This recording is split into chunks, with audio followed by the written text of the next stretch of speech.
Alright,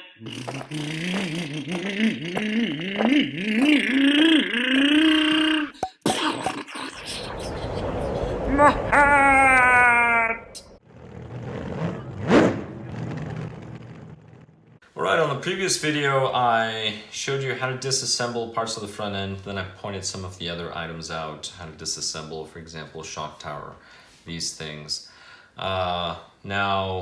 One of the things that I did not mention in the other video is this cross member here. This is the same as a Traxxas slash. You just have to flip this. So if you remove this and flip it, you would actually flip it this way and then flip these. You can use this to put your slash body if you do a slash conversion, or if you just want to use parts. But right now I'm going to show you how to reassemble everything. Now we're going to begin with the arm. So the arm will just go in here, and then you take the pin and you drive the pin in. And just a note, in case you've missed some of the other ones, left side, you want to go front to rear, right side, go rear to front. If you go rear to front on the left side, especially on the left side, pins will start coming out. And that's how you lose parts or break parts. They will no longer be fastened correctly. Now, snug is all you need. This one has Phillips screws, which I strongly dislike. Go with the hex. You would be using a 2.5mm driver for this and the bottom ones, and then you would use a 2mm driver for most of the others. That would be my recommendation. So that's it for the arm. Now we're going to reconstruct this here. You're going to take your bearings or bushings if you have bushings, but if it's already disassembled, you might as well just put bearings in there. And one goes on one side, the other one goes on the other. Put the shields on the outside if you have bearings. That's the way I like assembling them. Once you have the bushings in here, just drop this in. This will just go right in. And notice the orientation. See, this goes toward the inside of the vehicle, so this has to go out. Make sure that you put this little washer in there. Then once you do that, then you can slide the pin. So the purpose of that is to protect the bearings or the bushing from the pin rubbing against it. You can actually destroy your bearings with that, shorten up their life. Let's see, here we go. And here. If it doesn't pop in, just use pliers. Squeeze them in there. But that is it for that. Once we have this will go in here. Now remember the knuckle and the caster block, this pin here uses these E-clips. I don't like E-clips. I recommend that you get one of these screw pins. Traxxas has these little bags. I don't have the part number on hand. They're usually around $4 as of the time of this video.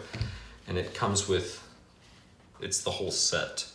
And then you could get rid of those Phillips screws while you're at it. But here we go.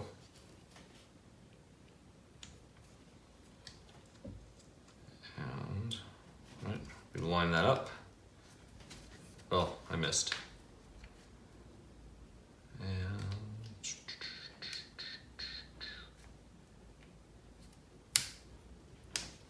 there.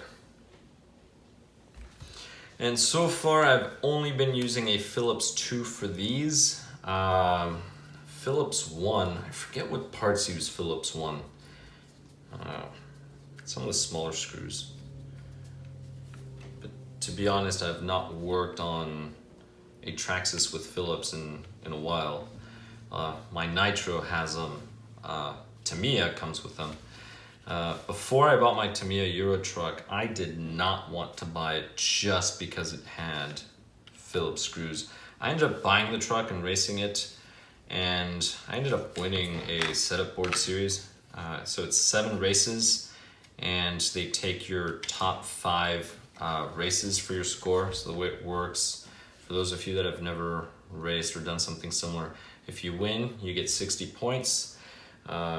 That's if you win. If you get second place, you get 58, so there's a 2-point difference.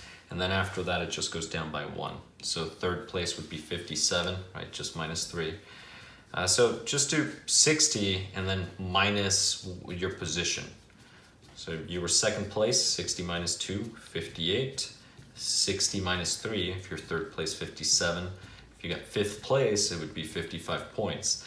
So they'll take your top 5 scoring. So let's just say you raced the entire series and you got second place every time except for 2 times you got third place. Those 2 times would be wiped clean. So you would have gotten 58 times those 5 races. Now, one quick note with these links. You're gonna put this screw in first and then this little washer right in here. And that's just to reduce friction here between the 2 plastics. You have that little spacer.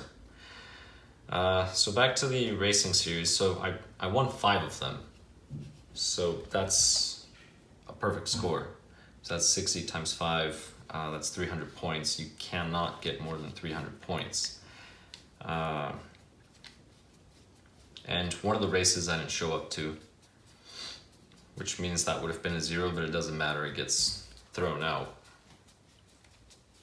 Yeah, it just happened to land on my anniversary. That's the reason why. Yeah, priorities. If I want to keep racing, priorities. There we go. All right.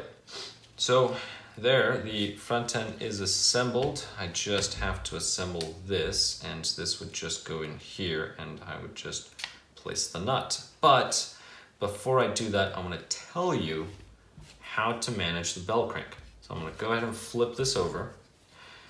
You simply need to remove these 2 screws. These 2 screws will come out. There are some little washers that are in there. Do not lose them. Sometimes there's some in the bottom. Do not lose them either. Once you pull this, there's a washer and a little nylon spacer or washer as well. Remove that, this will come out. More than likely, this one's going to have plastic bushings. Plastic bearings make your steering so smooth.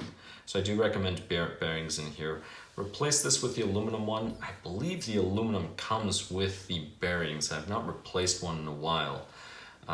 They used to come with bearings if I'm not mistaken. I would just get the Traxxas brand aluminum steering crank. I've never had issues with them. If you have, go ahead and put in the comments. If there's another part you would recommend, please put in the comments, comment below. But I think the Traxxas one is very high quality.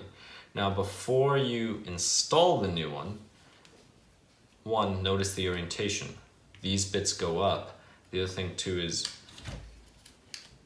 these screws. So these screws you want to make sure that you install on the aluminum one. Make sure that you use thread lock, some type of thread lock compound.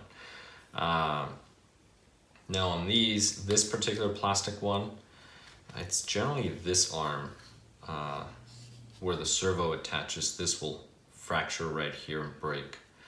That's something to keep in mind. So go with the VXL version, which is the same thing that Traxxas put on the 4-wheel drive vehicles.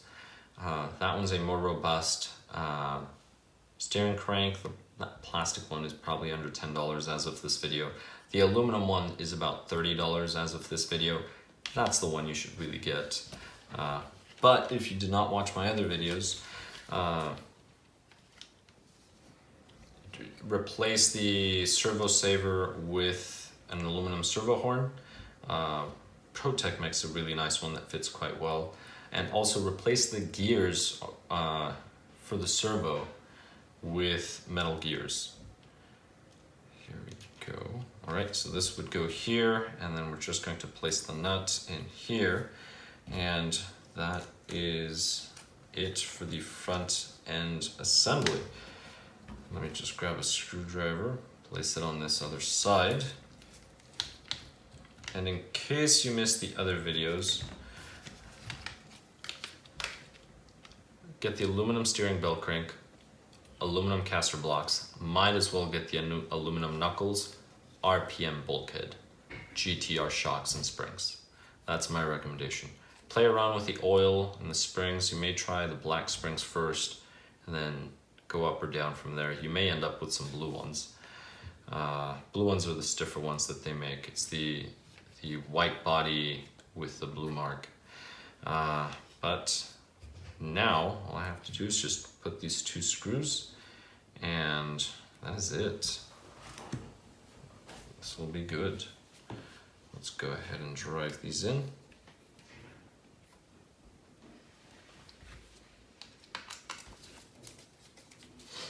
If you do crash a lot because you're bashing, I know it's a Rustler, but consider getting the slash bumper. The slash bumper is this massive bumper. It fits right in. Well, you're gonna have to modify this for the body, so you're gonna cut that piece off of the bumper. But it attaches here to the bottom, and it absorbs a great deal of energy. So that's something to consider.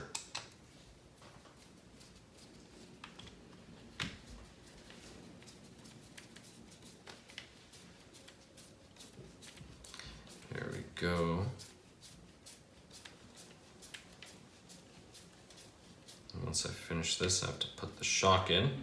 Now, if you do get the GTR shocks, you're going to have to buy the pivot ball kit from Traxxas. It comes with multiple pivot balls for all your links and everything. And just find the ones that actually fit, that go in there, because the GTR shocks will not slide into your arms without modifying the arms. You do not want to remove material off your arms if you don't have to.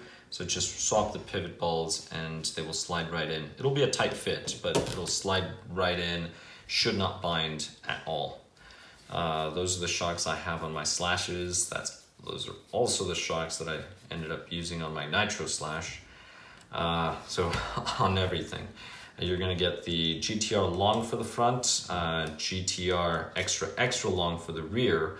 Now, for a slash spec class that I decided to try out, they call it a slash spec class, but in reality you can change everything you want as long as you have a slash chassis, LCG counts, and all electronics. So if there's power through it, it has to be a stock brushed electronics. So brushed ESC, brushed motor, TQ radio, receiver, servo. It has to be a slash servo, which is actually a 2075, not a 2056 like this one. But yeah, on that one, I'm actually running long front and rear. But this is it. That's the full front end, fully assembled. Thank you so much for watching. Please go ahead and subscribe if you have not already, and do comment below if you have any tips and tricks. Thank you so much for watching. On the next one, we will continue with the rest of the vehicle.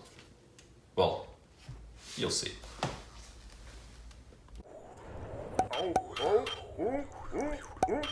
What? Oh, my hair! My tongue! My room!